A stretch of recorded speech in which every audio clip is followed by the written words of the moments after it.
Thank you very much for joining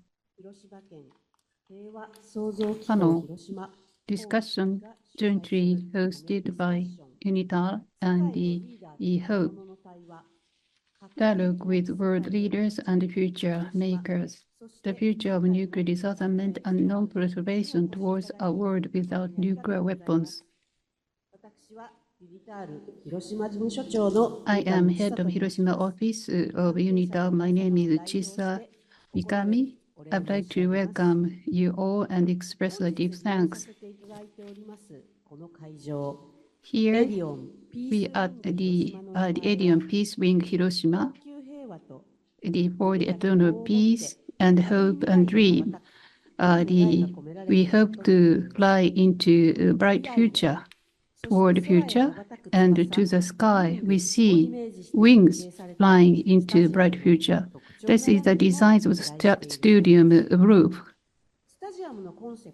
The concept of stadium is going beyond the generation and the national border so that people can get together and enjoy being together in this stadium in the center of the city together with participants from all over the world. We hope to pledge to the peace, where the pledge was renewed this morning with the peace declaration, and we gathered here in this symbolic place.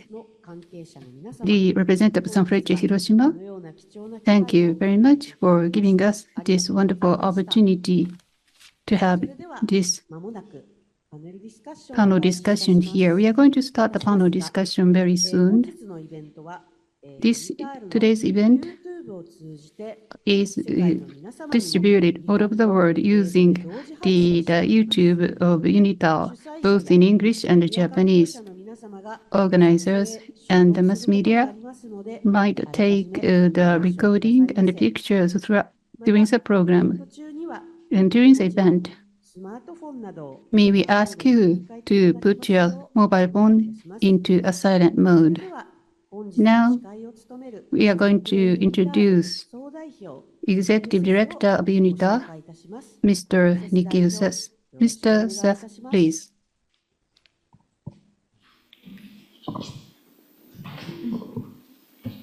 Thank you, Chisha, for that introduction. And I have the great pleasure now to introduce distinguished people who are on this side of the floor to interact with all of you on the other side of the floor. First, of course, I have the pleasure of introducing, he doesn't need an introduction, but the governor of Hiroshima Prefecture, Yuzaki-san. I have also great pleasure in introducing the ambassador of Jamaica to Japan, Ms. Shorna-Kay Richards. I have also a pleasure, she's also the chair of the UN Secretary General Advisory Board on Disarmament Matters. I have the pleasure of introducing the distinguished United Nations High Representative for Disarmament Affairs, Izumi-san. And finally, all of you, I welcome very warmly to these discussions today. I am the head of the UN Institute for Training and Research.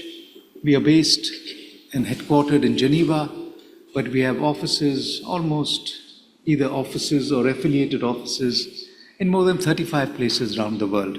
So we have a big footprint, and our motto is change through education and learning.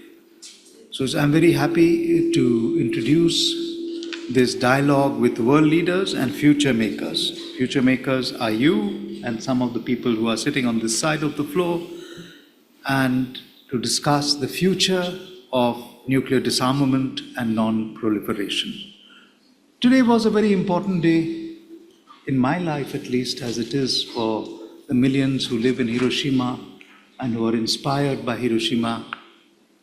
I've been coming to Hiroshima several times over the last 9 years, but today is the first time I'm here on the 6th of August, and I heard the wonderful speech, your wonderful speech, Governor, and the wonderful speeches that you made, Izumi-san, on behalf of the Secretary General, as well as the other eloquent speeches that were made including by the highest levels of political leadership in Japan, by the Prime Minister, and by the Mayor.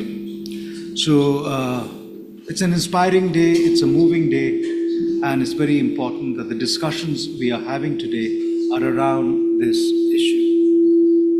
Is my thing causing this disruption? Yes, sir. I'll leave it here. Ah. We want you to pick up the. Oh, you want me to pick that up?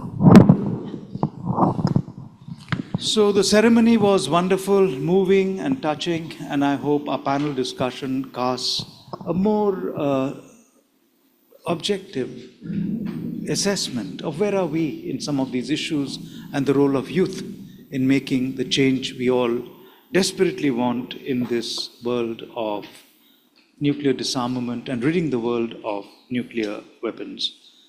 Remembering the catastrophic tragedy of 79 years ago, as we're moving to the 80th anniversary next year, another symbolic moment for the world to reflect on the stupidity of humankind. And I hope the young people continue to remain inspired with a larger vision of peace and on disarmament.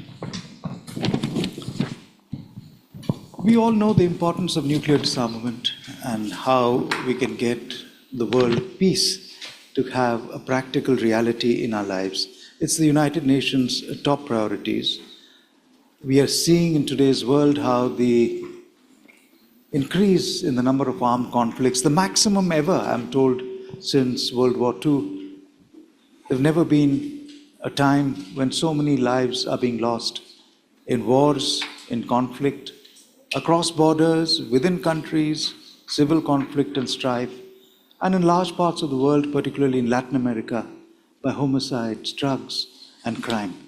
So when we see all this happening and we think about what's happening in the area of the digital world and artificial intelligence and autonomous lethal weapons, the dangers and risks of accidents are increasing rapidly.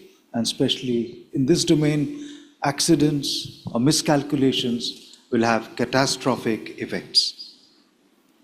UNITAR has an office in Hiroshima. We are the only office from the United Nations in Hiroshima, and we've been working with young people, we've been working with diplomats, particularly from the ASEAN region, on issues relating to nuclear disarmament. So we are very happy that we brought 180 diplomats from the Asian and Pacific region from 19 countries to Hiroshima to express and explain the history, discourse, and future of disarmament.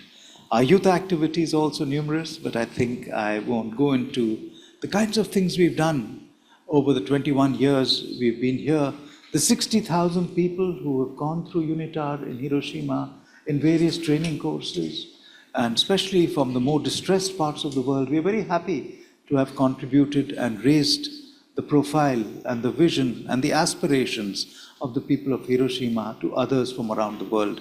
And we are going to, Governor, this is for you, over the next 21 years, make that 60 million rather than 60,000. We have to scale it up because 60,000 is just not enough. The world needs drastic and dramatic change. And we have with Izumi-san, leadership, youth leader fund program, and we are going to be working on that to bring people from all around the world. I think we're starting this year with 50 people to learn about many of the issues that I have been talking. Today's event, you will have discussions with these leaders in the world of disarmament and the young people on how we can accelerate the processes we all want.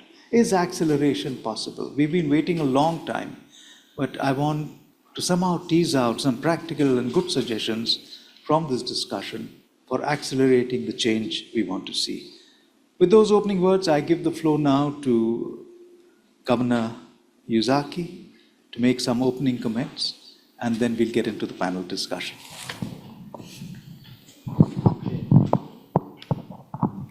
Nikhil さんどうもありがとうございました。ただいまご紹介いただきました広島県人の has just introduced I'm Yuzaki, Governor of Hiroshima Prefecture. Well, thank you very much for joining us today in the heat of the summer for the dialogue with world leaders and future makers towards world without nuclear weapons. So it's a very long title, but anyway, thank you very much for joining us. 今日はですね、海外、県外はもちろんですけど、海外からも Here ですね、 that some of you have come from outside of Hiroshima Prefecture, and some of you even come from overseas for this event. I'm very happy to hear that.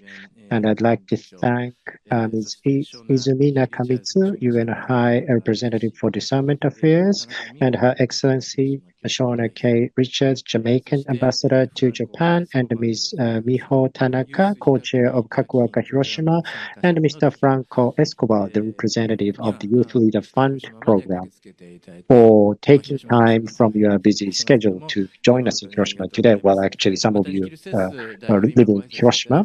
And as Mr. Nikio said, he will be serving as the moderator.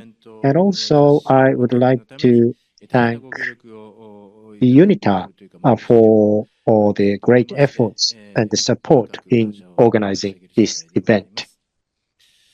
さて、79年前の今日ですね、 79 years ago today, 最初の原子爆弾によりまして、広島の the 街を Hiroshima Hiroshima was reduced to ruins, and many lives were lost as a result of the first atomic bombing in human history.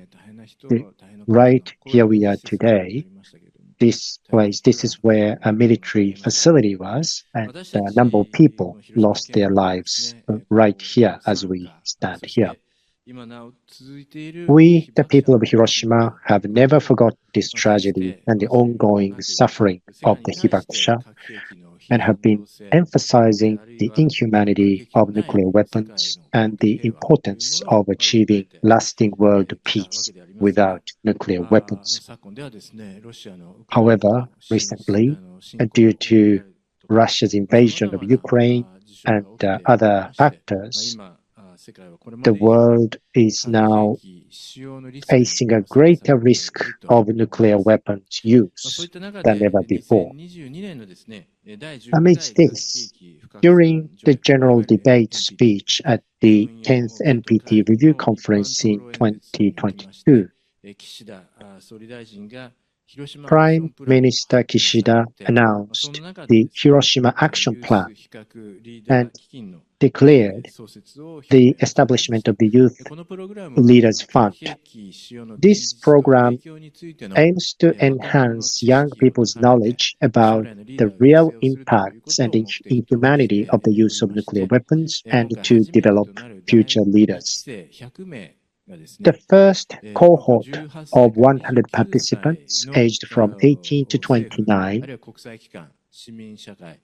from 63 countries, including both nuclear and non-nuclear armed states, have diverse backgrounds in government, international organizations, civil society, and academia.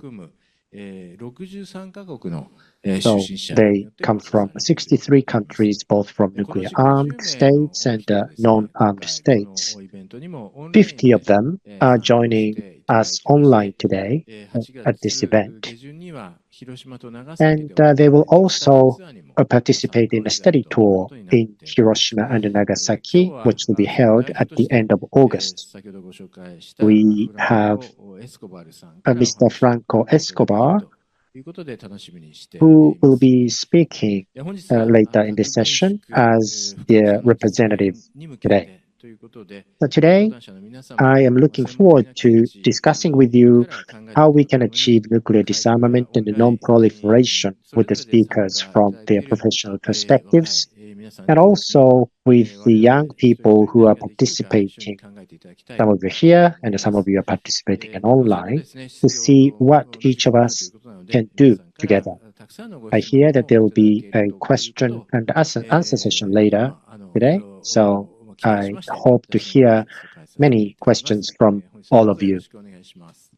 And looking forward to discussing with you today.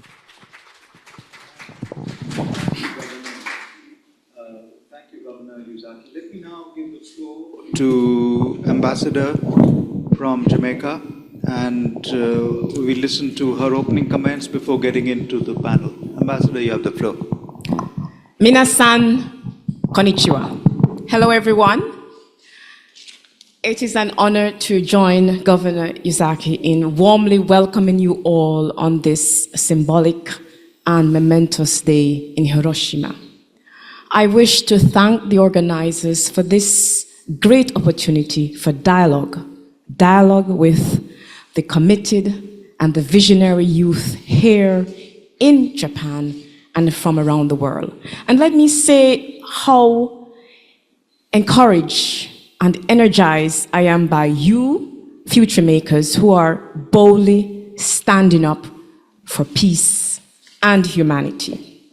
And what a privilege it is to be here in Hiroshima, a place of hope, especially during this time of global turmoil and instability.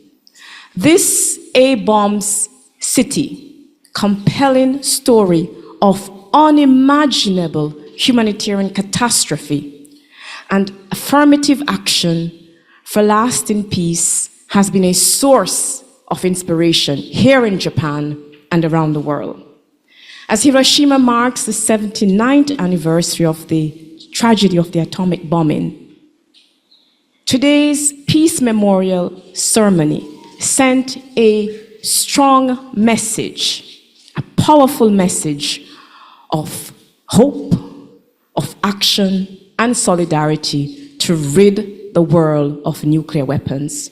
A key takeaway at the ceremony for me was the inspiring commitment to peace by the two young student speakers who said, "Peace will not come from prayers alone. It is up to us to protect the colorful daily lives and build peace." The message, all of us together must have hope, must work together to build peace. Like youth leader Miho Tanaka, Hiroshima is a very special place for me. It is where I found my inspiration and my voice as a young diplomat nearly 20 years ago, to work for the cause of a world free of nuclear weapons and for world peace. What is my story? In 2005, thanks to the United Nations Disarmament Fellowship Program, I, along with 30 other young diplomats from around the world, had the precious opportunity to undertake a study visit to Nagasaki and Hiroshima. And we did so during the 60th anniversary of the atomic bombing. During my visit and during my time here, I heard firsthand the heart-wrenching, the pain, the courageous testimony of the Hibakusha. And this personal experience broadened my awareness and it deepened my understanding of the Hibakusha's plea that no one else should ever suffer as we have. When I left Hiroshima in October 2005, I took this appeal with me.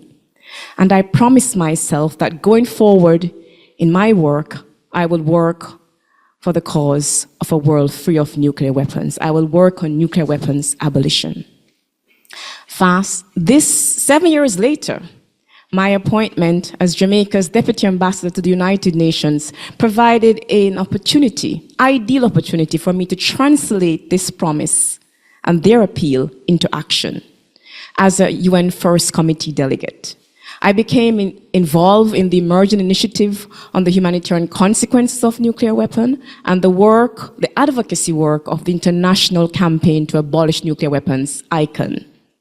Fast forward to 2022, and I had the honor of being appointed as a member of the UN Secretary General's Advisory Board on Disarmament Matters, and further honor to assume the chairmanship of this board just this January. In this role, I am always guided by the Hibakusha's plea for lasting peace. returning to Hiroshima and being here today on this panel is very emotional for me. Being here is a testament that the power of a promise, that the power of a commitment can shape your future. I am mindful that for 20 years, I have been privileged to use the knowledge and the skills that I have acquired to keep my promise to Hibakusha. And I remain committed to that promise. But above all, I am privileged that today, that promise has led me back here today to encourage and to inspire and to engage with you, future leaders. Let's talk. Thank you.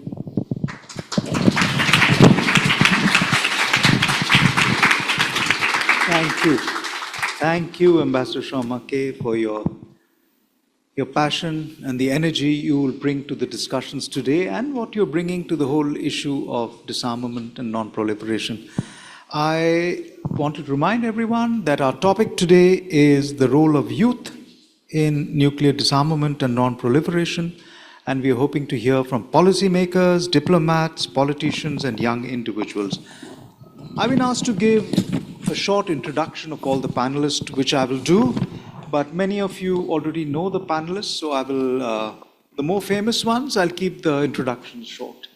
So Governor Yuzaki has been governor since 2009, and he has, since the 75th anniversary of the Hiroshima A bombing, launched the Hiroshima Initiative, a new proposal to strengthen efforts towards the realization of a peaceful world without nuclear weapons.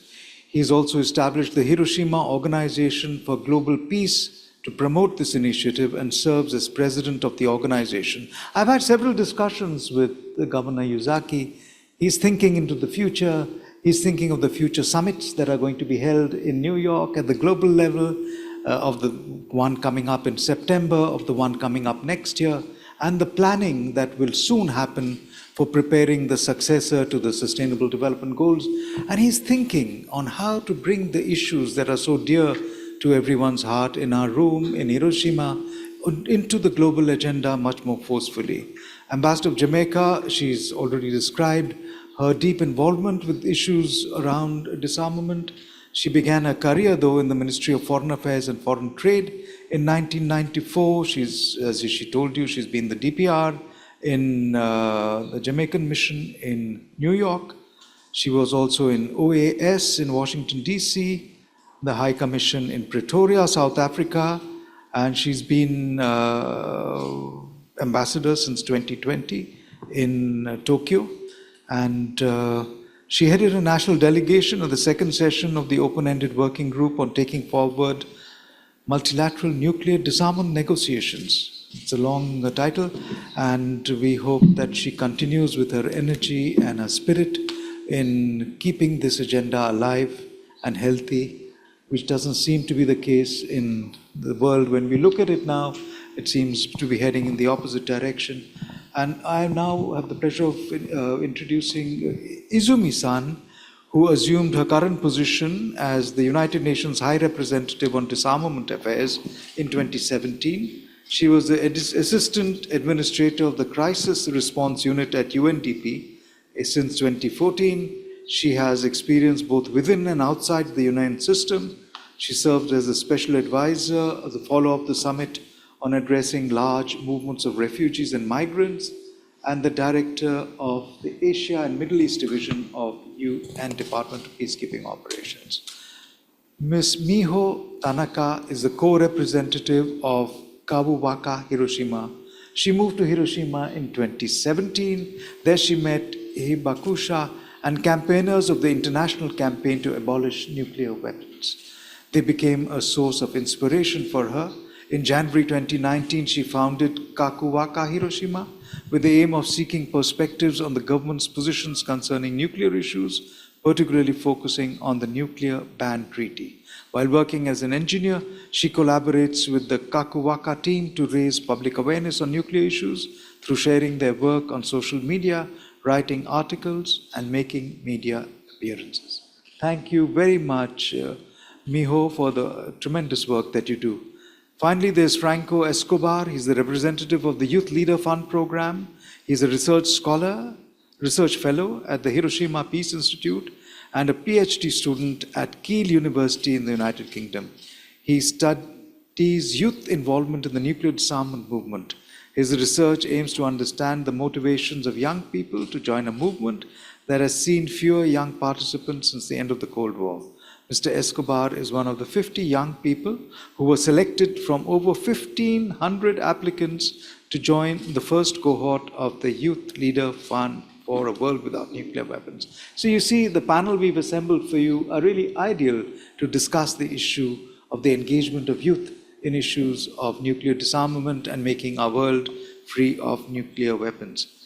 Let me start in the question side of this panel as your moderator to Governor Yuzaki and Ambassador Richards and Ms. Nakamitsu. And let me first give the floor to Izumi-san, because the others have already had their first shot at it. And all of you, of course, it's a common question to all of you, that all of you are working to empower young people to achieve a world without nuclear weapons. Could you please introduce the youth activities you focus on and their impact in your diverse and different areas? You have the floor, Izumi-san. Thank you very much, Nihil, and wonderful to be here, and further, really wonderful to be able to share the panel with such distinguished colleagues and friends. Well, before getting into the youth, I would say that nuclear disarmament remains a top priority for all the work related to disarmament at the United Nations. Just for your information, background information, the first resolution of the General Assembly that was adopted in 1946, not even a year, it was less than a year after the end of the World War II. The vivid memory of the atomic bombings in Hiroshima and Nagasaki was still so much in people's mind. The first resolution of the GA, General Assembly, included issues related to nuclear disarmament. So it is actually part of the DNA of the United Nations. We are here, we were made to make sure that these horrific weapons will be eliminated and that the world actually made a commitment to work towards that, and which, by the way, is still a shared goal of all the United Nations member states. Now, coming to the youth, we have prioritized youth activities at UN Office for Disarmament Affairs for the simple reason that nuclear disarmament actually is about making the world that you will be living in, young people will be living in, inheriting and also leading. It is about your security. And with large numbers of nuclear weapons, the world will be less secure. And that's why young people really need to be involved in the work related to nuclear disarmament. We are counting on you as the largest generation of young people in human history. What do we do? As I said, it is prioritized, and we have a number of activities, educational programs and campaigns, advocacy campaigns, under the general framework of, and of course this is a general hashtag, everything has to have a hashtag these days, it's hashtag Youth for Disarmament. That's the overall sort of framework within which we actually do all the youth-related work. UN Youth Champions for Disarmament training program, we engage with really the world top leaders from around the world, young people, all of them, so that they will have opportunities to engage with each other, learn from each other, but I think more importantly, share their experiences of activities related to peace and disarmament. We have a very good, I would say, I'm proud of it, disarmament education dashboard with over 30 self-paced courses, online courses. So young people can actually engage in their learning activities and obtain the knowledge and specialization related to various aspects of disarmament. Disarmament, by the way, is a very broad area. It's not just nuclear disarmament. It has the conventional weapons issues, small arms and light weapons. Nowadays, we have lots of issues related to new and emerging technologies, the cyber security, AI, artificial intelligence, and outer space, etc. And you have all these modules for your self-learning, from introductory module to longer and more in-depth courses, and young people around the world are able to examine issues related to various aspects, including, and I would say very importantly, nuclear disarmament issues. And then there is this Youth Leader Fund for a World Without Nuclear Weapons. Prime Minister Kishida mentioned this this morning at the ceremony. This was made possible because of a generous contributions by the Japanese government. And we were so heartened to see so many applications from around the world. I think there were more than 130 countries, young people applied to be involved in this program. And they have been actually selected, and they have been doing these online self-learning programs. And towards the end of August, 50 of them will be visiting Hiroshima and Nagasaki on their study visit. In terms of a campaign, there are also several different ones. The latest one is NONE, N-O-N-E campaign, which is Not One Nuclear Explosion campaign. And this is a new campaign as part of a hashtag Step Up for Disarmament Youth campaign, and encourages young people to participate in a walk or run in their local communities to complete the distance of 8.29 kilometers. And this number comes from 29th of August, being the International Day Against Nuclear Test. And we encourage young people to walk or run this distance to demonstrate their commitment not to allow any nuclear explosion whatsoever. We also have tailored courses fit for various different regions in Asia Pacific, for example, and also in Latin America and the Caribbean youth. So what it is that we have diverse courses fitted to your needs.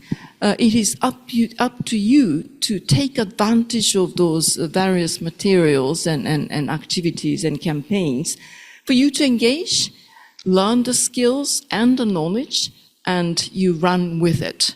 You run your own campaign, you run your own activities, and you will become thereby a leader for nuclear disarmament. Thank you.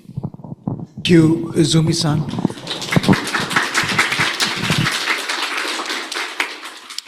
From my personal impact, which Nagasaki, Hiroshima, especially Hiroshima, has had on me, I feel that seeing is believing, and you might have as much coursework, as much content, but the ability of people to come here and go back in history, through the museum, through the Peace Park, through the people you meet, through the A-bomb trees, the kind of impact that has on the need to pursue peace is very, very profound. So, yes, we are trying to do and replicating this, multiplying it, but there is no substitute for coming to Hiroshima and having this as a first-hand experience. So I hope that the young people who come here, they'll go back as determined to pursue peace as the people of Hiroshima. So that's great, Izumi-san, and I hope we can scale this up much more significantly in the years to come. Ambassador Richards, I now turn the floor to you to tell us what you feel about what needs to be done in the area of engagement of youth in some of these issues, particularly on the issue of involving women and girls more robustly in some of these efforts.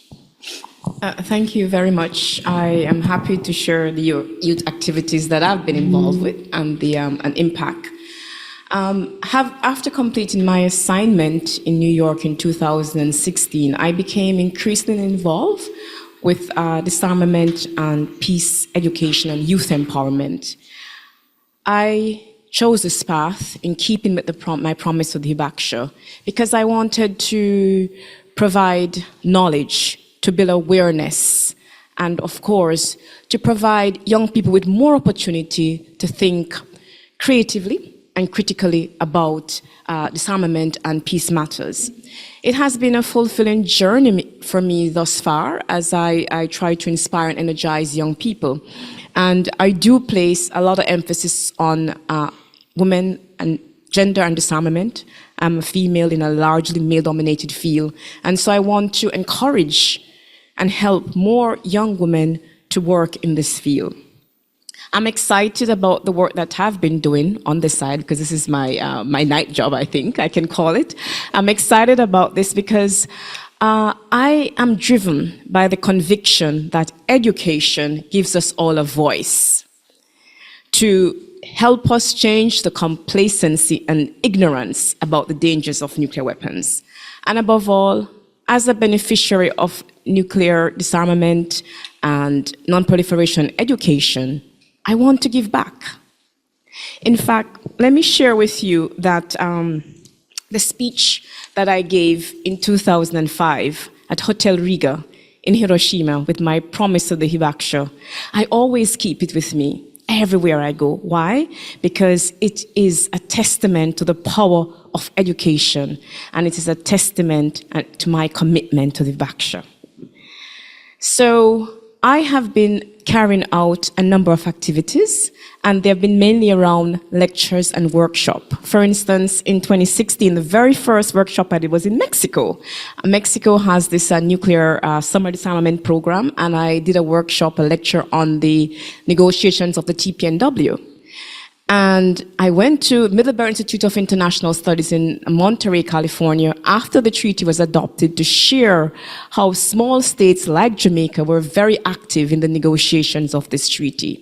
And just this May, I had the honor of being commencement speaker at the Middlebury Institute of International Studies graduation. And I delivered a speech to the young graduates titled, "Get Up, Stand Up, Humanity Needs Us."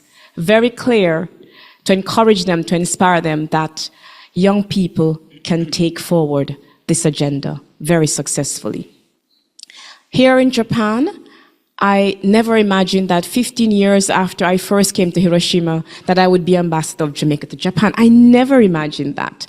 And so I have been using the opportunity provided through my time here in Japan to do lectures and workshops with the Foreign Minister, Guy Mosho's young female officers. I've been helping them to understand this field.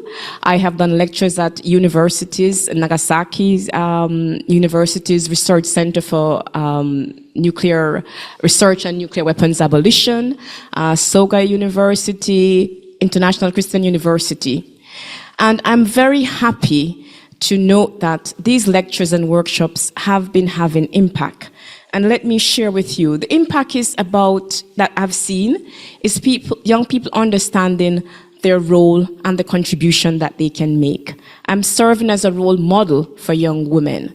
And I want to share, because I see that my time is coming up, I want to share very quickly, if I can find this, that one of the things that I've noticed in terms of the work that I've been doing in this area is that young people are more motivated, they are more inspired and energized to take action. And allow me to share,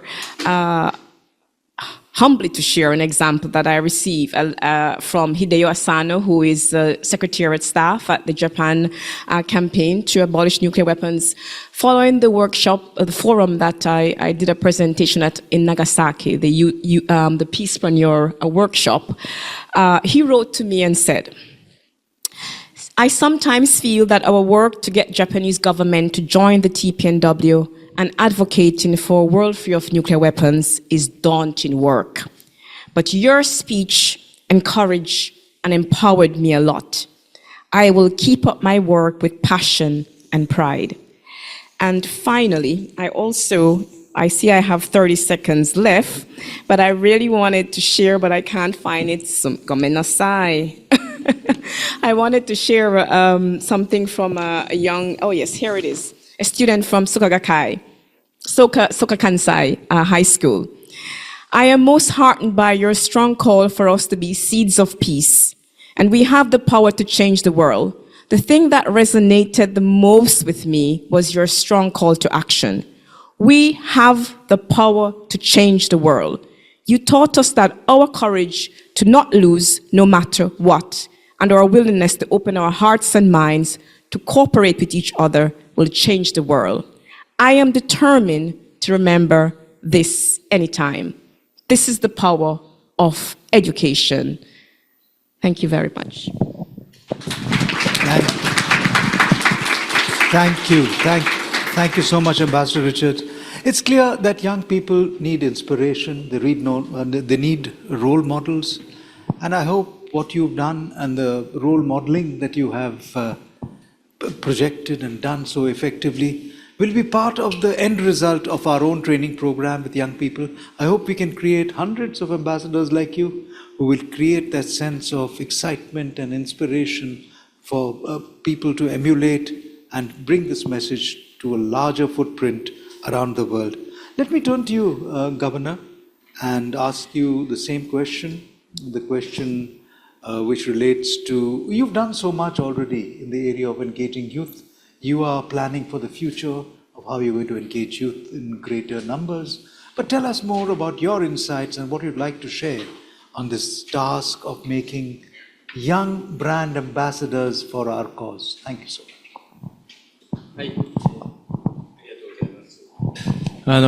スライドもですね、あるんで、これをご覧いただきながらと思いますけども、 Please see the slide 平和創造機構広島 as I talk. Hiroshima Prefecture and Hope Hiroshima Organization for Global Peace recognize that the realization of a peaceful world without nuclear weapons is the mission of Hiroshima, and in accordance with the Hiroshima for Global Peace plan, we aim to realize a mission by comprehensively promoting efforts for nuclear abolition, reconstruction, and peace building. In our efforts, we believe it is important to convey the reality of the atomic bombing to the next generation, to provide them with opportunity to learn about security and to develop human resources who can make concrete contribution to the world. 次お願いします。次在のですね、国際平和貢献人材を育成するために、高校生を対象に核軍縮や紛争解決などの国際的な課題を学ぶグローバル未来 the Future Leaders Program for Global Peace in Hiroshima, so that they can contribute to the international peace. And this slide again shows you the same program. の高校生、それからFor students, high school students in Hiroshima and so from abroad, will have opportunity to discuss international peace and deliver message of peace in Hiroshima Junior International Forum. For projects targeting university students, graduate students, and young practitioners, in April 2019, we concluded a collaboration agreement with ICANN, and we aim to post global leaders who will make a concrete contribution to nuclear abolitions and international peace building in the fields of diplomacy, the UN, international NG, and a program called Hiroshima ICANN Academy. Some of the program graduates have gained passion to seek for international peace and have continued to work toward nuclear abolition and peace building in their respective fields. 例えばですね、グローバル未来塾 in 広島の海外研修で訪問したParticipants established a volunteer organization to support poverty issues in the Philippines. After visiting the Philippines during the Future Leaders Overseas Training Program, the organization purchased goods made in the Philippines through a local NPO and returns the proceeds to the local community. In this project, using AI, pre-war monochrome photos are given colors to uncover lost memories under a project named the Rebooting Memories. Through the Hiroshima Junior International Forum, she is working to pass on the thoughts and memories of war survivors through art and technology. Another case, a participant of Hiroshima Junior International Forum created one picture book based on the learning and thoughts at the forum. After completing the Hiroshima Icon Academy, one participant is now active in the Japan campaign to abolish nuclear weapons, an association that calls on the Japanese government to sign and ratify the TPNW by 2030. So many young people are involved in efforts to change society in various fields. I have also heard that many other graduates are active in international conferences and their side events, including the NPT and the TPNW. I sincerely hope that the young people who have learned about peace in the program of Hope will lead the future, will get continuously involved in activities that seek peace in various forms, such as sending out the messages of nuclear abolition on an ongoing basis, expanding the circle of empathy worldwide, and influencing the international community. And I sincerely hope that they will contribute to the realization of a nuclear weapon-free world where people can live in peace. Thank you. Thank you. Thank you, Governor. I wish you had a little more time because what you have to say is extremely important for all of us. But maybe when you intervene next, you can come in with some more detail which you have left out now. I wanted to, everybody knows that there are two young people on this side of the floor, full of passion, full of energy, who've spent a lot of their time committed to some of these ideas that we've been discussing. I think it's time to come to listen to them, to what is their perspective, what have their activities been, what are they hoping to do with the kinds of things they are engaging in. And I give the floor now first to Ms. Tanaka to tell us, what are you hoping to accomplish by your activities? Are you inspired by certain role models? How did you get into this? What do you see in the future? How could you get each one of those people sitting on that side of the room as passionate about your issue? Tell us. Okay, so first of all, thank you all for having me. I'm so grateful to have such an wonderful opportunities. So today, August 6th, is a very important day to all of us, to Hiroshima, without doubt. And to me, this is very special because 6 years ago today, I had a very special encounter.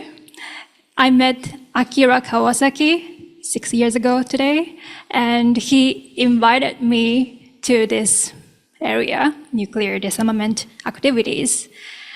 And since then, my life is changed.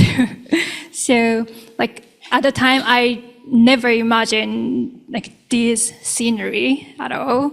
So, first of all, I want to tell all of you that the future possibilities endless. So let's keep up together. Yes. So my work as an Kakuwaka representative is lobby the politicians elected in Hiroshima and ask their opinions on nuclear policies, especially about the nuclear ban treaty, TPNW.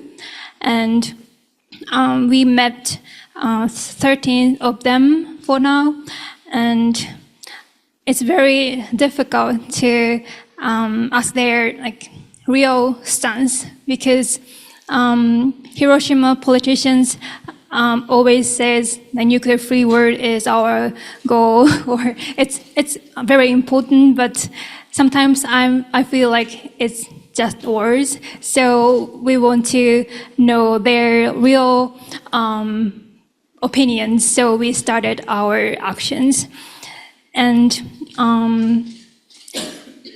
looking back these 6 years, we had very difficult times because we asked some politicians, and some of them didn't answer our meeting requests. So today I want to ask all of them, if we work as an youth, as long as what they imagine, they encourage our youth engagement. But if we ask about the very concrete issues, like why Japan doesn't join the TPNW, or we want to proceed with TPNW, not NPT, or something like that, they're very toned down. So it's my issues. So yeah, so I want to ask all of you, what would you suggest on how to make our activities successful? Yeah. Thank you, Miho. And let me turn to you, the USG for the Disarmament Affairs, and ask you, what should they be doing differently to make their activities more successful?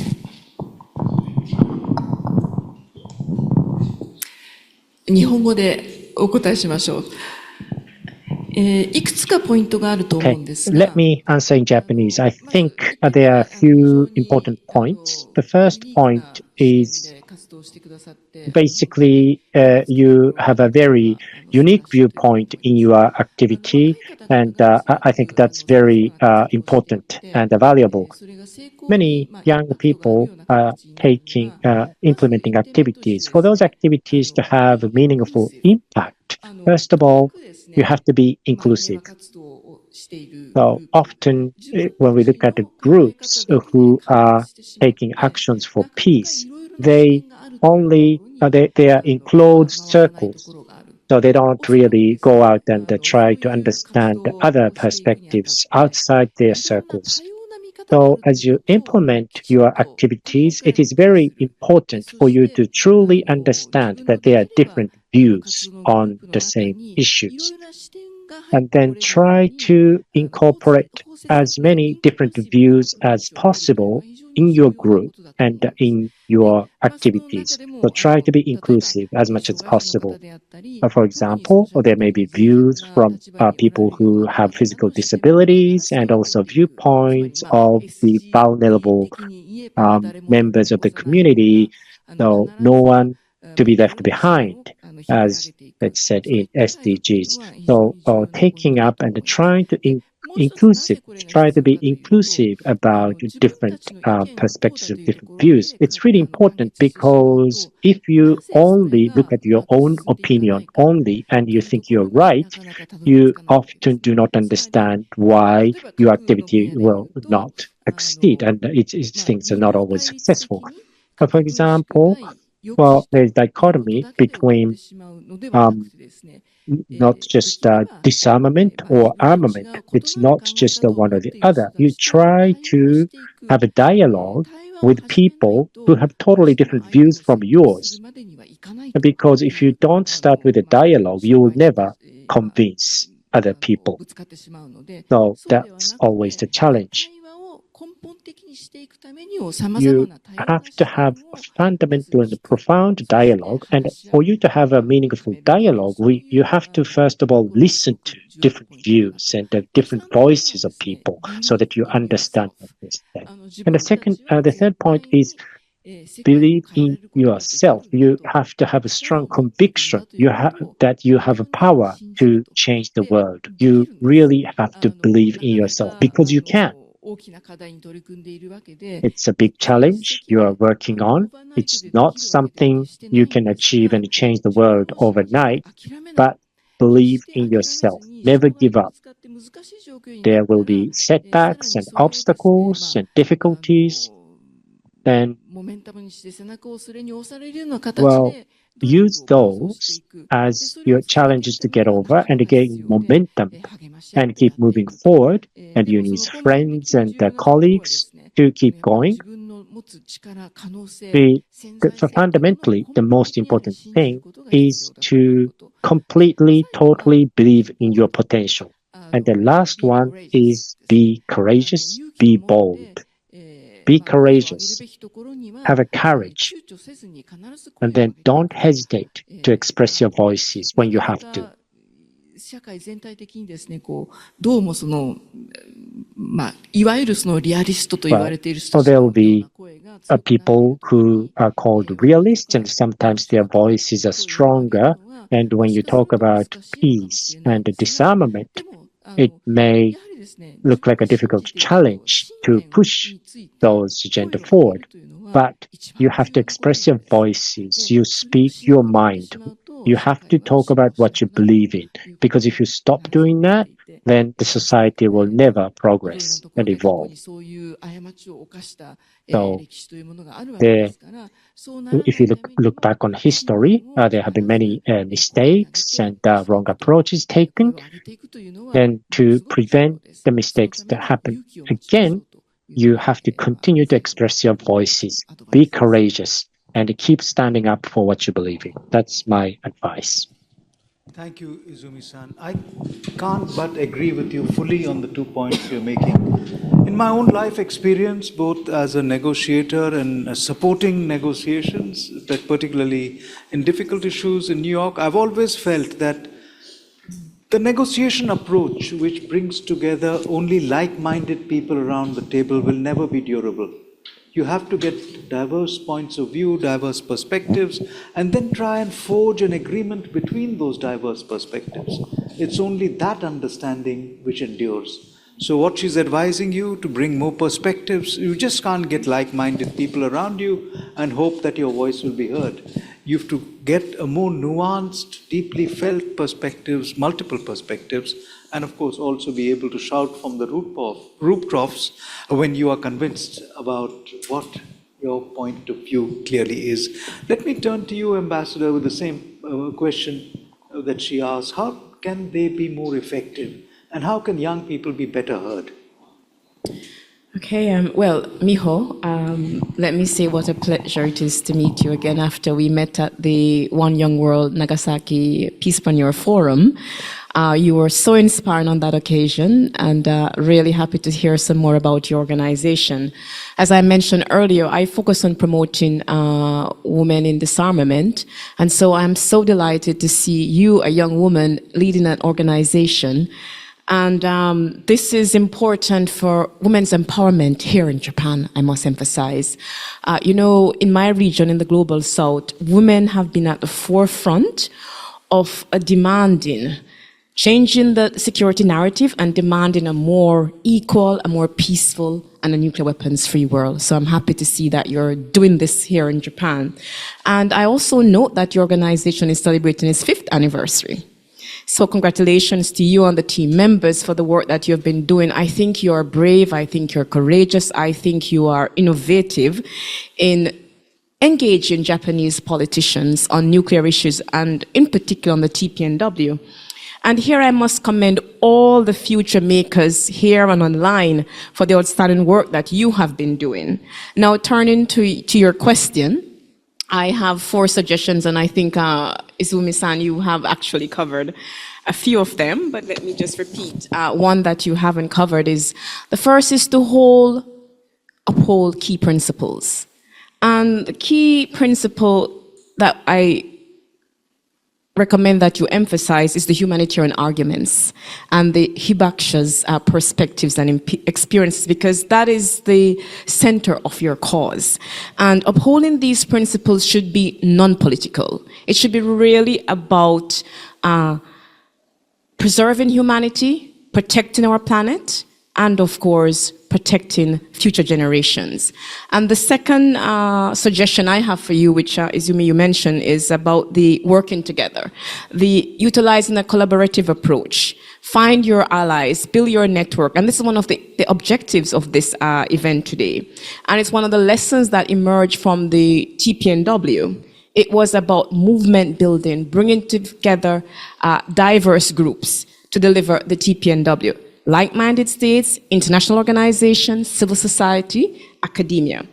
And I believe that your organization is beginning a valuable grassroots movement to not only persuade Japanese politicians to join the TPNW, but to also help generate greater public engagement and wider discussion among young voters on reframing security and the human cost of war and the negative socioeconomic impact of massive military expenditure as we promote a culture of peace. And networks, coalitions, and partnerships are very important to deliver that. And of course, as Izumi-san mentioned, we need to bring lots, it needs to be broad and to represent a lot of different perspectives. Third, one that is very dear to my heart is amplify creativity, diversity, and inclusiveness. And as you seek to really attract young voters to take part in politics, to use their agency, to exercise their right to vote, it is important to demonstrate how nuclear disarmament connects to their daily lives. And this is the intersectional approach. It's linking nuclear disarmament to the broader social economic issues. We call this the bread and butter issues of interest to voters. The environment, the urgency of climate change, economic security, gender issues, social justice, health, and well-being. Also use creativity, creative tools to communicate and engage young voters, including music, arts, theater, digital form. You have to connect people at the level of the heart and at the level of the soul to motivate them to take action. I use Jamaican culture in my lectures and workshops. Actually, today is Jamaica's Independence Day as well. So maybe we're going to sing one reggae song or something at the end. Who knows? But these days, I find myself singing and dancing, and it's been fun. The fourth and final, I would say, is build a resilient and a persistent mindset. Have fun and stay united. Advocacy, as you know, is hard work. It's emotionally taxing, it's mentally draining, and indeed, nuclear disarmament requires immense dedication in face of many setbacks and obstacles. But despite the challenges, it is important to have fun and appreciate the efforts involved. And so I say to you that it is a marathon and it's a relay. It's doing your part, it's working hard, it's keeping your spirit up, and passing the baton on as the Venerable Hibaksha have been doing. And if I can get 2 more minutes, Mr. Timekeeper. I just went to an event, International Women in Business Conference in Tokyo last week. And the young Japanese speaker, she had an address that really inspired me. She called it Passing on the Baton of Courage. 9 years ago, she attended that conference as a high school student. And she promised herself when she heard the keynote speaker that one day she would come back to that platform and deliver the keynote address.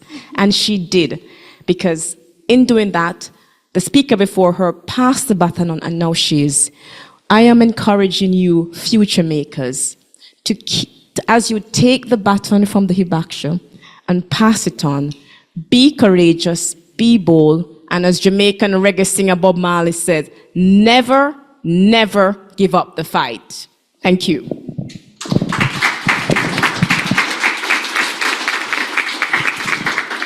Thank you so much. It's your turn now. We pass the baton on to you, Franco Escobar, and we want to hear about your activities, your motivation, how you got into this, And what are the questions you have for the leaders in this field? Yeah, thank you very much for having me today.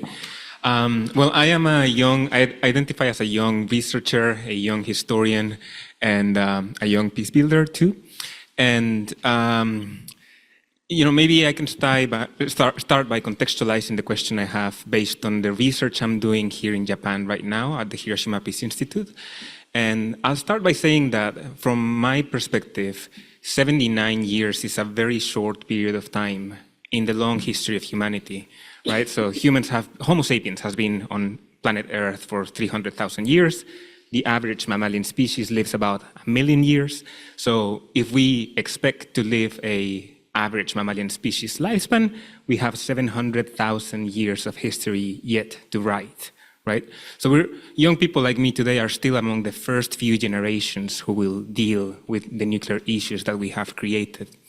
And so I'm currently in Japan doing interviews with young people of all ages, from those who cannot vote yet or open a bank account, to those who have a full-time job and are still working for a world without nuclear weapons.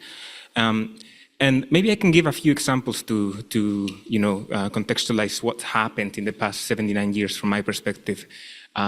So 3 years after the atomic bombing of Hiroshima and Nagasaki, the Universal Declaration of Human Rights was issued, and today people like me enjoy a variety of basic rights that some of us sometimes take for granted and others do not always fully enjoy around the world. And since 1945, some countries have been created, nations have been born, but others have dissolved, and this has affected not only the ways in which governments interact with each other, but also the identities that we hold as individuals via our passports and the historical narratives that we either receive in our education or that we developed and used to make sense of the world. And if we fast forward to the 1990s when the Cold War ended, it seems like we were entering the 21st century as a more peaceful world, and a lot of people began to think that a nuclear war was something very unlikely, that it was not going to happen, and therefore the mass movement that existed around the world experienced a graying effect, meaning fewer and fewer young people have joined anti-nuclear organizations in the past 3 decades. And this is partly due to the emergence of other issues such as climate change, AI, and but also partly due to socioeconomic precarity that sometimes young people have more immediate issues such as finding housing and jobs and just having an education without too much credit or debt.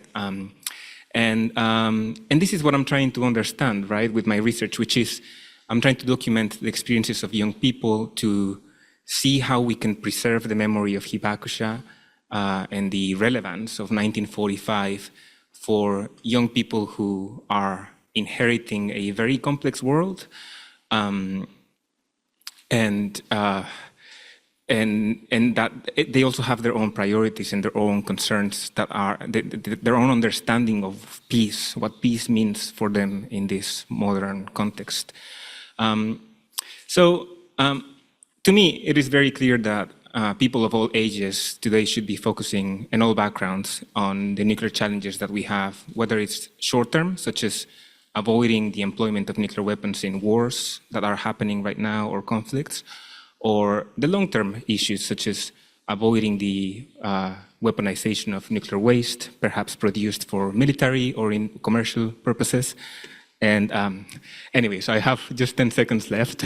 So I would like to maybe speak on behalf of the 50 young persons that are coming to Japan at the end of this month, who are very active and yet might experience challenges in their own work for a world without nuclear weapons. So the 2 questions I have for you are, one, could you please give us an example where youth activism has concretely affected nuclear policies, is one of my questions. And the second question is, maybe in your opinion, you can give us what are the main priorities where young people should invest their efforts today to build this world without nuclear weapons? Thank you.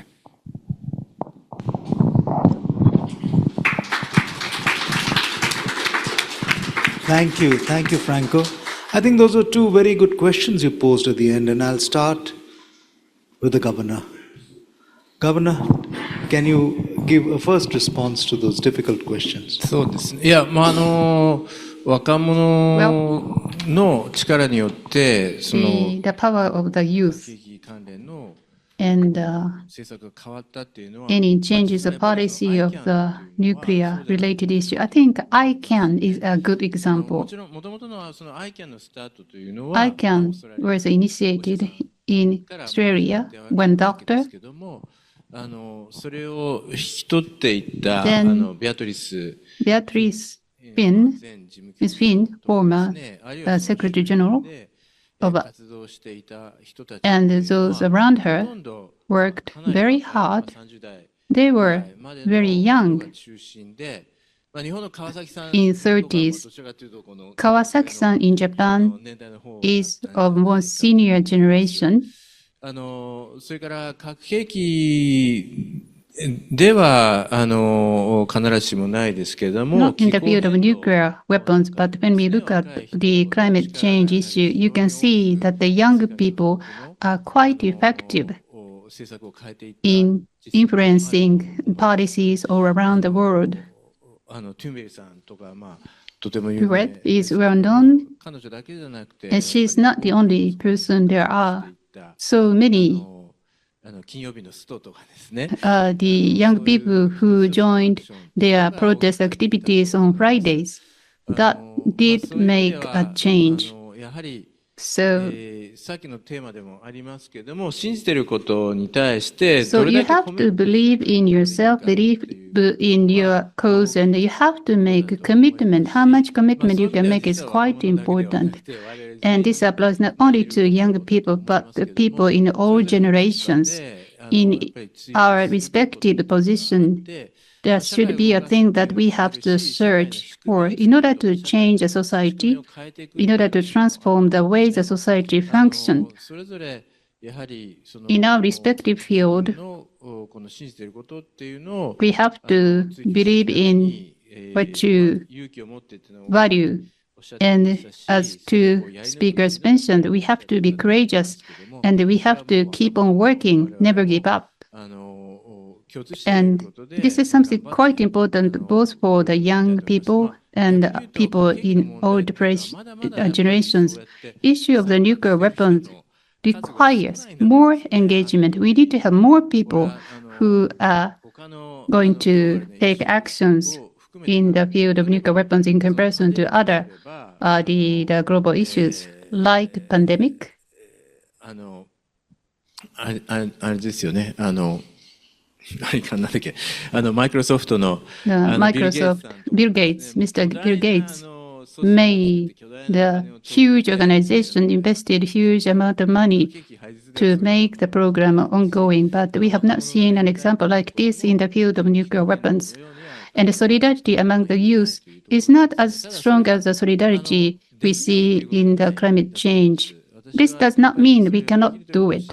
I believe that we can do it, and let us work together. Let us join our efforts until we actually see it happens.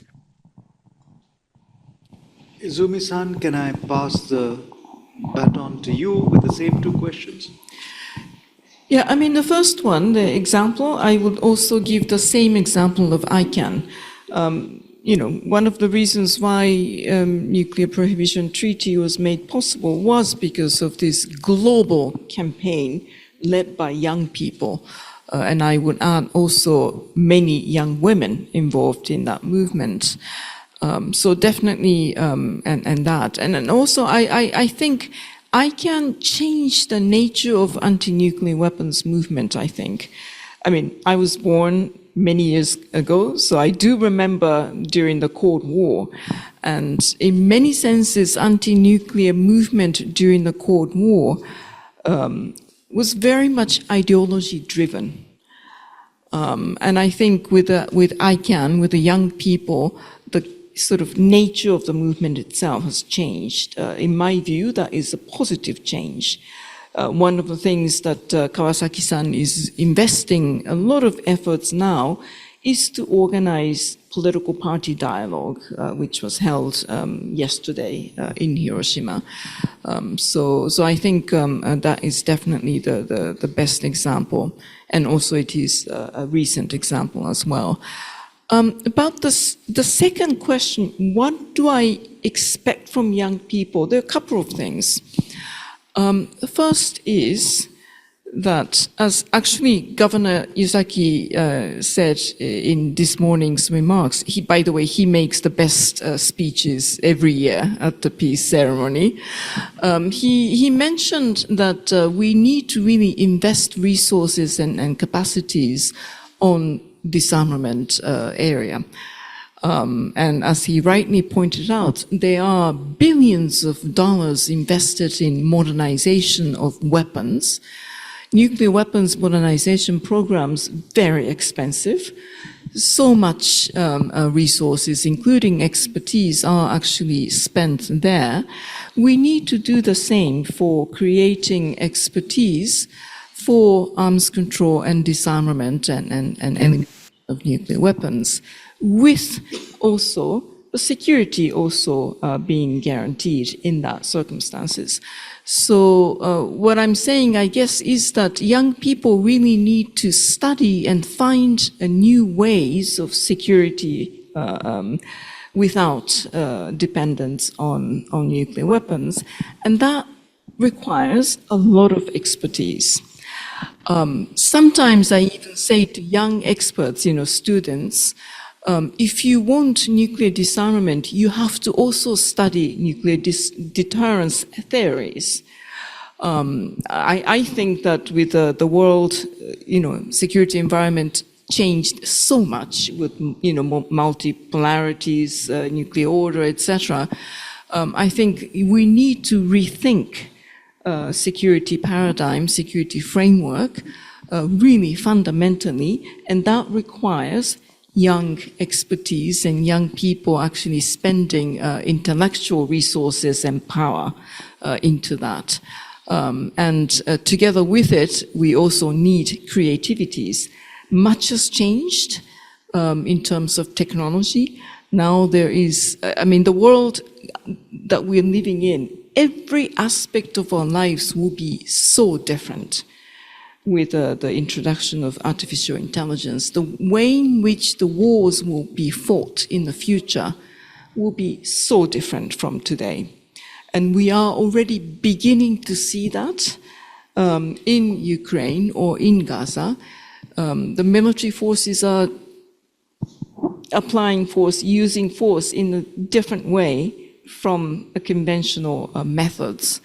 And so that also requires young people really getting into that and then studying, acquiring expertise, and expertise on the basis of course, realism, but realism with idealism. How do we get to the stage of a world without nuclear weapons with everyone's security guaranteed? And so to me, it is part of a realism. So that requires every one of you actually investing in efforts in learning the issues, becoming experts. And I'm counting on you to be one of them. Thank you, Izumi-san. Ladies and gentlemen, we are coming towards the end, the dying minutes of this conversation.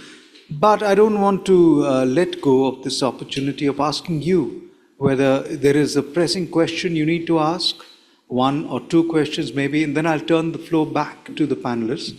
Give them a minute each, because that's about the time we have, to either answer the questions that you are asking or to give some parting thought which they may have left in the interventions they made earlier. But let me go and turn to you. Is there any daring question which you need to address now? Identify yourself, address the panelists you want to ask the question. I see two hands, and let's keep it to that. Three hands. Let's stick to that and the three questions. I'm sorry, I won't have time for more. So just, I see 1, 2, and 3 hands. No. Please, go ahead. Hello, I'm Hanon Kamura from Nagisa High School. I'm so great honored to be here today to attend this summit. I have a question to Mr. Izaki.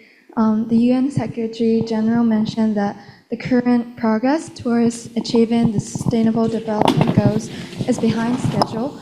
And I think it is important to work towards the SDGs, not only at the UN, NGOs, or national levels, but also for each citizen to contribute at the grassroots level. So as a young person, I'm eager to implement social actions to help achieve the SDGs. So can you please provide some guidance on what specific actions I can take? Okay, let's just collect these questions and then leave it to the panelists. We may not be able to answer all, but I want at least your voices to be heard and the questions that are in your mind to be heard by all. Yes, please. Why is it crucial to increase youth representation in dialogues like this one? Next question. We're coming to you. Hello, my name is Hai, and thank you all for the really great panelists. And I just want to have a question, is that I think it's kind of saddening that every time we have to be here to have listen to these kind of conversation, because we were all born into a world where nuclear power and a lot of weapons is a thing that exists that we have to solve. I think and in a lot of ways, we always come back to these kind of conversation and discourse about state survival and national security, and these things always triumph our attempt to actually kind of manifest our dream of non-proliferation and truly disarmament. So how would you advise young people like us to continue to navigate this kind of political setback and just political complexity moving forward when we actually put our efforts into these kind of humanitarian attempt? Yes, is there anyone else? There's one hand on this side, and I think we'll end there. I'm sorry, I may not be able to take your question now because time is very tight. Yes? So, I'm Himnich. My question is, how do we as the youth work towards the objective of nuclear disarmament when international organizations aren't empowered by the nuclear powerhouses such as the US, Russia, China, etc.? And in fact, these treaties for nuclear disarmament are not only unratified by these powers, but adversely affect the second and the third world and create an immense power imbalance. When we discuss nuclear disarmament in an intersectional context between humanitarian, political, economic contexts, how can we as the youth objectively advocate for these treaties on nuclear disarmament? One last question. I saw you wanting to ask a question. The gentleman here with the blue shirt. Thank you very much for opening this house for us youth generations. And I have a question to Ms. Nakamitsu. And I believe you have provided tremendous support to ratify the TPNW. What were the most significant challenges you faced during the process? Thank you. Okay, now for the responses, let me turn first to the governor, and he can choose to answer one or any or all of them. Yes. Well, let me answer the question which was specifically pointed to me. Well, how what would you do to meet the SDG goals? And well, there are so many things that you can do, like having the ocean goal is like what we're doing at the prefecture is to reduce the emission of plastics to the sea to zero by 2050. And to do that, we're trying to recycle and recycle the plastic and reduce the use of plastic, and also develop a new kind of material that will dissolve in the sea. So that, they will not stay for a long time. So all those things, you can join. And of course, climate change, you can do a lot of things, watch your energy spending and et cetera. So each one of the SDG goals, I think you can see what you can do. And that really is important. And one, to think, yourself. To think yourself is very important. And two, and not only to think, but to take action. No matter how little you think it might be, but that counts, because we have 900 billion people. No, I can't. 90億 9 million, I'm sorry. The conversion is very yeah, right. 9 billion people living, and it adds up. Izumi-san?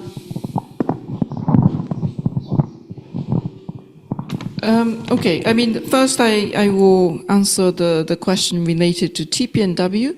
The biggest challenges is that there are really different views about how to get to the elimination. And nuclear weapon states feel that simply banning or prohibiting nuclear weapons is not going to work.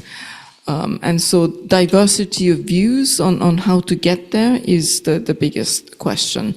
I would say the nuclear weapon states still have a very strong objection to the TPNW, even though the door is not closed to them to join. There are many other issues, one of which is that, there are many, I would just only single out one. Disarmament requires a really workable, functioning, effective verification measures attached to it. Otherwise, it could become an empty promise, and the TPNW at the moment does not have any verification clauses. They have started to work on that. I would say that whether TPNW will become an effective international treaty will depend on what kind of verification measures they will be able to create under that treaty. So that's about TPNW. There was a question about why young people should get involved. The answer is very simple, because it's about your world. It's about your security. If you want to live in a safer, more secure world, you have to voice your opinions. There is a catchphrase amongst the world youth movements: don't decide about us without us.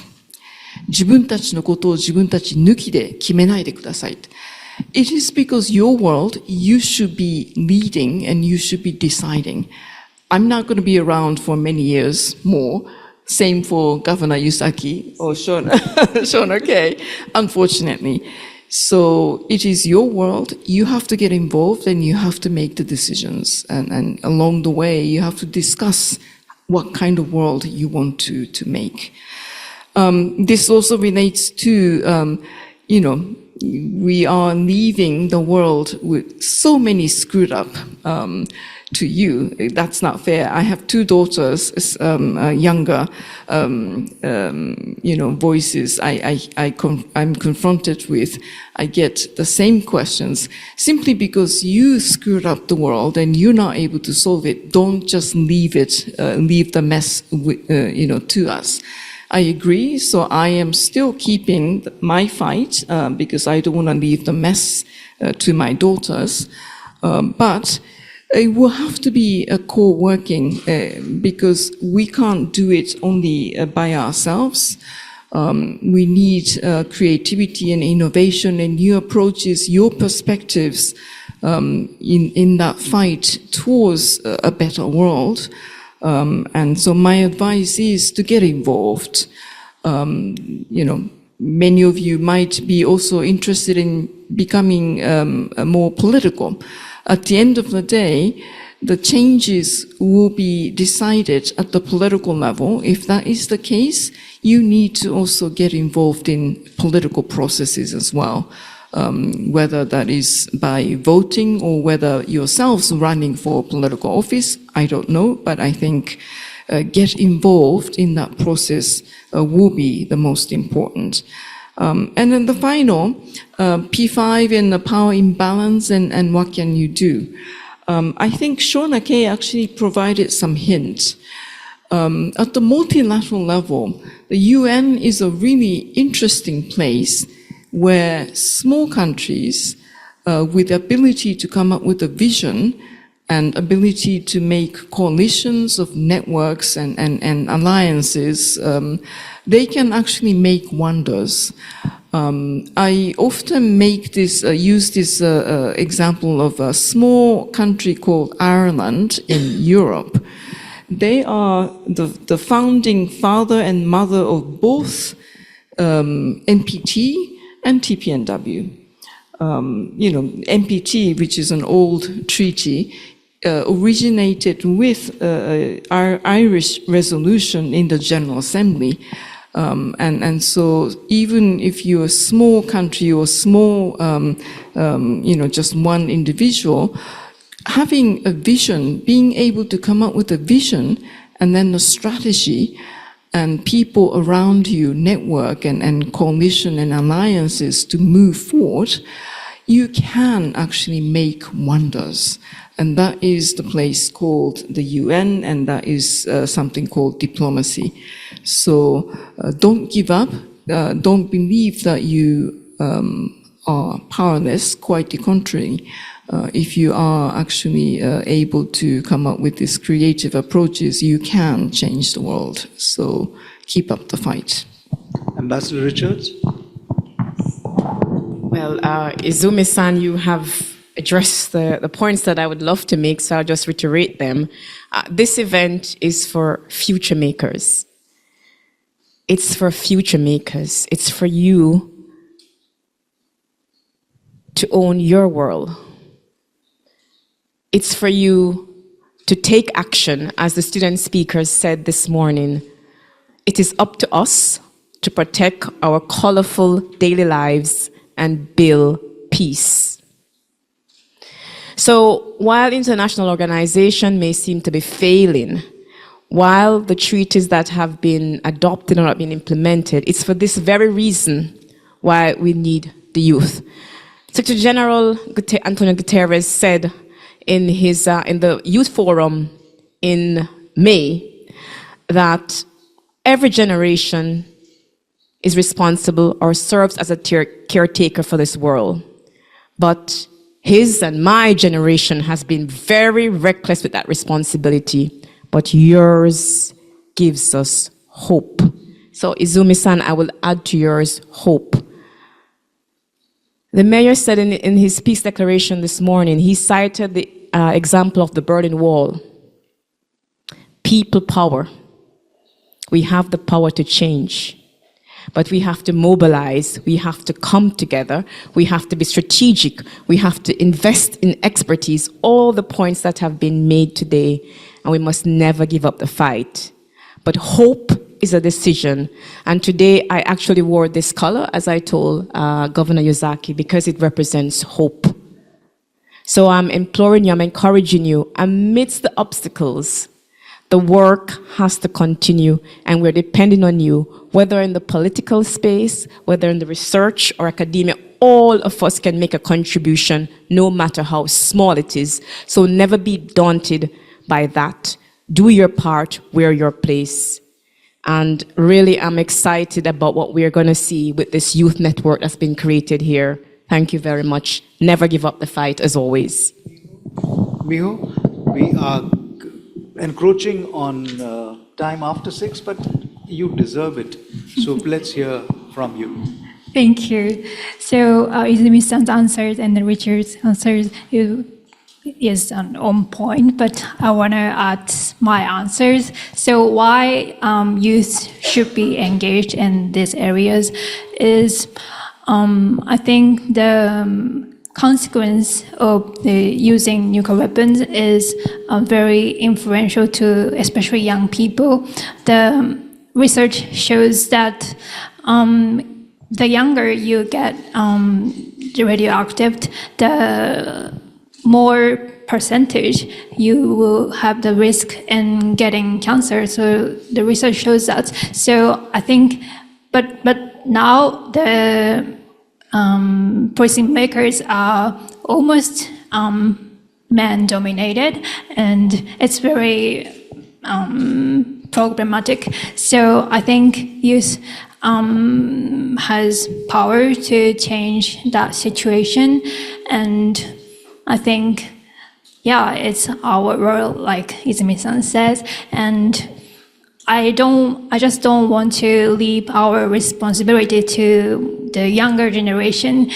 Right now, I am categorized in youth, but I will be getting older, and you too. So I don't want to leave it because much younger generation. So I hope it's same for you. Yeah, thank you. Franco? Yeah, so maybe I can just add a couple of things at the end. One of them is that historically, when we look at how other things have been abolished, such as slavery, sometimes we look at economic reasons, like there are historians who argue that slavery only was abolished once it was no longer profitable. And other historians argue that it was not related to money, but it was related to values and how values can get locked in at certain points. And so therefore, one of the things we can do is to prevent deterrence from getting locked in our institutions and the ways in which countries interact with each other and resolve conflicts. So those are, affecting the economics of disarmament or deterrence is one aspect, and the values is the other. And since I'm doing research on young youth involvement in disarmament, one thing I can say about why it's crucial is that quite often we think of youth as citizens in training or citizens in the making, almost like adults who are not yet complete or not yet, worthy of participation, worthy of history. But the reality is that history is full of young people who have changed the world. You can think about Louis Braille, who invented the Braille system for reading at 15 years old. Or you can think in disarmament of prominent figures like Setsuko Thurlow, who started at an early age getting involved while she was in the US. And so I think it's important to remember that whatever your age is, you do have agency and you do have a role to play in this planet. So. Yeah.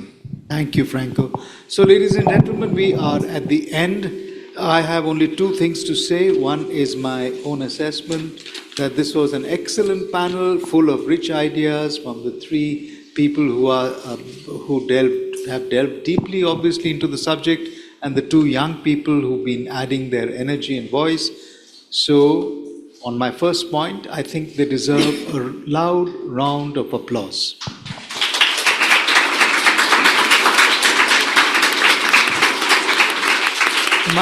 My second point is only a point of information and to thank the interpreters. They've been doing an excellent job, and you may not be aware, but we're getting our interpretation services from Osaka.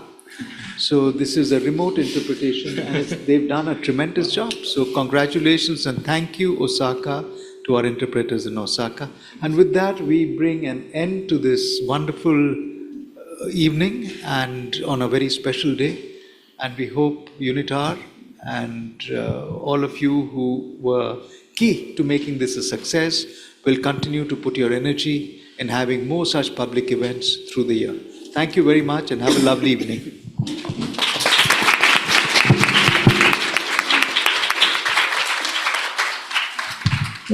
皆様、時間を過ぎてしまいましたが、1 Thank you 時間 very 半以 much 上に for staying with us for more than 90 minutes. ご参加いただきまして We've had a discussion And I hope that those of you listening to us online have also enjoyed the program.